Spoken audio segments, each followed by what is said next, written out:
was a wonderful piece in the Atlantic recently called "In Praise of Short-Term Thinking," and what it was like you can believe in the long term, but you still have to worry about disruption in the short term, and and that we have to be proactive looking for that disruption. So I guess I would say I'm incredibly optimistic about the long term. Just as going back to what I said earlier, those people in Ned Ludd's rebellion couldn't imagine what the descendants of those machines would do for our society in making us all so much richer than even the richest aristocrats of their day. And we should be thinking the same way about our future. Oh my God, these new technologies, what will they make possible?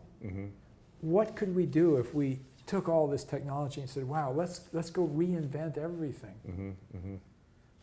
Instead of just saying, well, we're just going to optimize to, I mean, it's kind of keep going back to Uber. Like they had this brilliant insight on how they could use technology to do this thing that was previously impossible. They built this great company, and then they start talking about, no, well, now we're just going to get rid of the drivers. Why aren't they talking about their flu shot, experiment? Like going, well, in 2014, we gave flu shots on demand, where we delivered a nurse.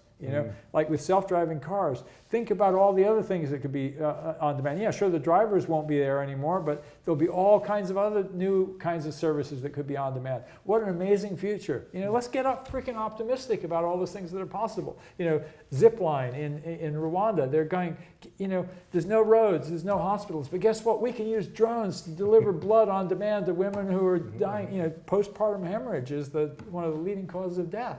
We can get blood there, anywhere in the country. Bang! Drop it with a parachute from a drone. It's like, holy shit, we can get medications out.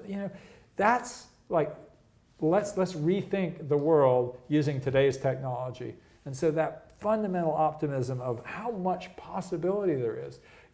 What will AIs help us to do? What kinds of creative worlds will we see in virtual reality?